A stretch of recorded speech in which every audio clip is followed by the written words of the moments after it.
What's up, everyone? My name is Leo, and welcome to the Landscape Marketing Mastery course. This is your one-stop shop for an all-inclusive digital marketing guide designed specifically for landscaping business owners who are ready to boost their revenue to the next level. We're going to cover everything from understanding your audience, finding your brand voice, to running effective Google and Facebook ads.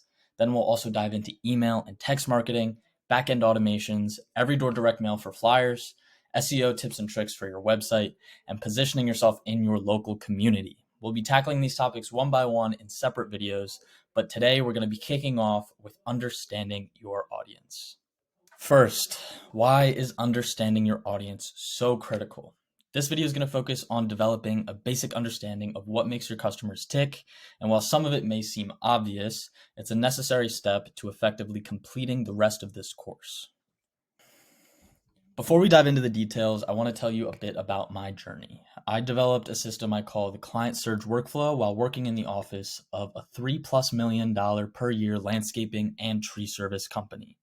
This experience inspired me to found New Hope Creative, where I now help other landscaping and home service businesses replicate these incredible results using the Client Surge Workflow. So, step one. Step one is understanding your audience by defining their customer personas. Now, your customer persona represents your target market. By pinpointing who these specific types of customers are, you're able to custom fit your marketing strategy to their specific needs and preferences. If you already have a stable customer base, you're sitting on a lot of data that you can use to help identify your primary customers and your target market. So I have a worksheet that's linked down below, but right now we're going to fill it out together and you can get an idea of how you can define your customer personas. So hopping into the worksheet here, very basic, but we've just got some questions to fill out that'll help you define who your customers are. So landscaping company, let's see, who needs your services? Okay, customer A, let's say they are 60 to 80 years old. They're retired, they're getting old. What are their needs? They need someone to take care of their lawn. They can't do it anymore. They're getting too old. Their pain points, they physically can't do it, but they need someone to. They probably own a home, yeah. They value aesthetics or function? Well, both. They want their yard to be functional, but they also want it to look good. Social media do they use? Well, probably not much. If anything, they might be on Facebook.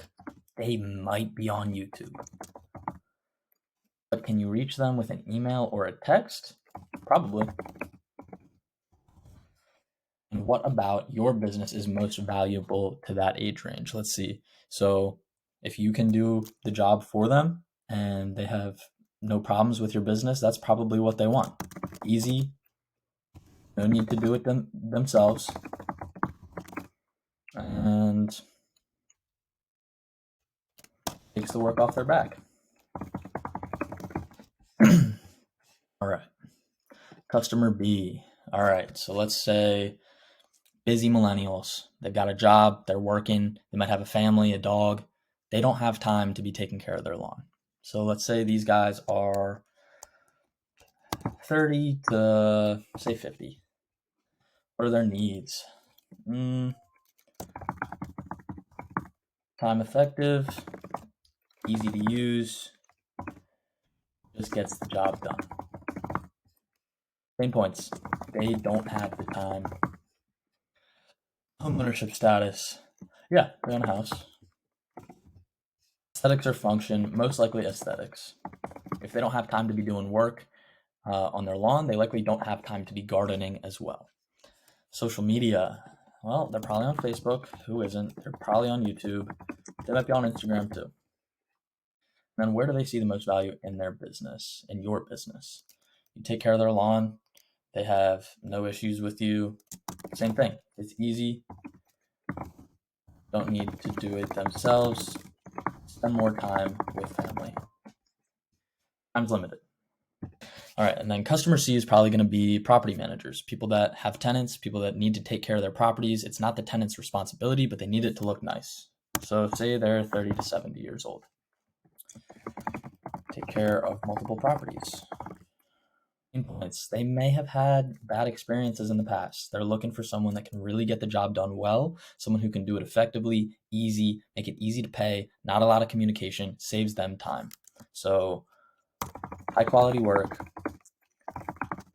time effective on all ends, low communication with you. Home ownership status, well, yes, but that's not the point. They own rental properties. They probably value aesthetics. They don't really care about what the tenant does with the lawn. Or maybe they do, but it's not up to them to decide what they're planting in their garden boxes or if they have any, what types of flowers they have. They don't really care. They just care that the lawn looks good. Social media, they're probably on Facebook. They might be on LinkedIn. Probably on YouTube. And they're probably on Instagram. Easy to pay you, easy to set up, and it's overall a seamless experience for them across all their properties. So like I said, this section and this worksheet is also going to be linked in the description so that you can download it for yourself, and that way you can figure it out what your specific customer personas are, and you can move forward with that. So let's jump back to the presentation. Okay, so once you've found your customer personas, you can start molding your services messaging to their needs. So for instance, if you have a segment of your audience that's super eco-conscious or another that values aesthetics and ease of maintenance, then make sure that you're pushing those in your messaging to your audience and make sure that what you're pushing is relevant to them. So adapt to what they need, because you don't want to be pushing information and marketing materials to them that they don't really care about. You want to make sure that they're actually getting information that is relevant to them and tells them that your company is the way to go for them specifically. Now, next step is to refine your value proposition to meet these personas in step 3. Now, this is something that's very similar to tailoring your messaging to those people. But what I mean by this is you need to underline the specific, unique aspects of your business that really resonate with these personas. So is your persona budget conscious? Then shine a light on the competitive pricing and cost-effective solutions that you offer. Now, step 4 is optimizing your marketing message. Again, very similar, but the point of this is to promote aspects of your service that these personas care about. So for example, again, if you have a segment of your audience that is busy homeowners, stress the time-saving benefits of those services in your marketing.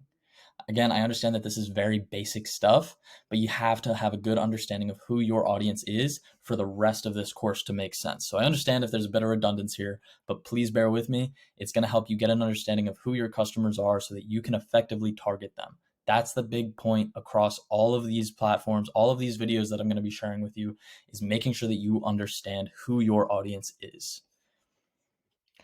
So step 5 is choosing the right marketing channels, and this is about finding out where these customer personas hang out online. So if you find that all 3 of your customer personas are in an older age range and they're likely not using stuff like Instagram, but they are likely using Facebook, you know that you want to put all of your marketing into Facebook. Yeah, maybe include some elsewhere where you might find some of your customers, but you really should put your primary focus on Facebook so that you can build a strong presence on that platform so that you can then run ads as well. Now, finally, step 6, which is designing your customer journey. This involves understanding your sales funnel. So how do prospects transform into loyal customers, and what part of your marketing plays in that journey? So let's visualize that process. So on the right here, you can see a diagram of a sales funnel, and there's an acronym that I like to use called AIDA, AIDA, awareness, interest, decision, and action.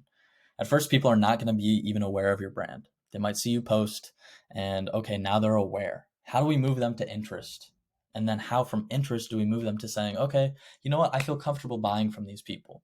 If you can design an effective sales funnel, it'll play a huge role in getting your prospects from the top of being just aware of your brand to eventually being customers that you retain for years to come, who are constantly purchasing upsell opportunities from you, and really making sure that those customers are having a huge lifetime value that add a lot of revenue to your business. And especially in an economy like this, it's super important that you're retaining your customers and not just doing a one-off job for them. It's important that you do a good job and that they feel comfortable coming back to you a second time around. So in this course, we're also going to cover keeping those customers in the loop even after they've made a purchase so that they feel comfortable coming back again and again and again, boosting that lifetime value and effectively raising their revenue. So part of this is tailoring your customer journey based on those personal needs that your personas have. So making sure that at all stages of the journey, these people are being targeted effectively and they're being moved from being aware, like I said, all the way down to retention. So for example, if there's a segment of your audience that is tech savvy millennials, you want to make sure that your website is mobile friendly and your booking process is really easy, because that's going to be your first impression on these people. That's something that they care about. And if that's a part of your audience, you want to make sure that it's really dialed in so that it's super easy for them to get in touch with you. In this day and age, people have a really short attention span. And if it's hard for them to get in touch, they're just going to move on to the next option. So make sure this is dialed in. All right, that's all for today, folks. So I understand if that is a bit redundant on some senses. I understand that you probably already have a good understanding of who your customer is, but putting that on paper and understanding your target audience is going to be key to the rest of this course, making sure that you can effectively target those people in your audience to really boost your revenue and your customer retention, which is super, super important in this day and age. If you can catch people's attention and keep it on you, that's how you're really going to boost that customer retention, that revenue, that profitability. And it's ultimately how you're going to bring your customers from just being aware of who you are to being super loyal to your business, which is what I want for all of you. So I understand that this was a little bit of a basic video, but we're going to be diving into the details shortly in just a few days. And then in the next session, we are going to be developing your brand voice, which will help you stay consistent across all platforms so that people trust who you are. They understand that you are consistent everywhere across all aspects of your business. So stay tuned for our next class. Remember, your business's success starts with understanding your customer. Thank you for watching, and I'll see you soon.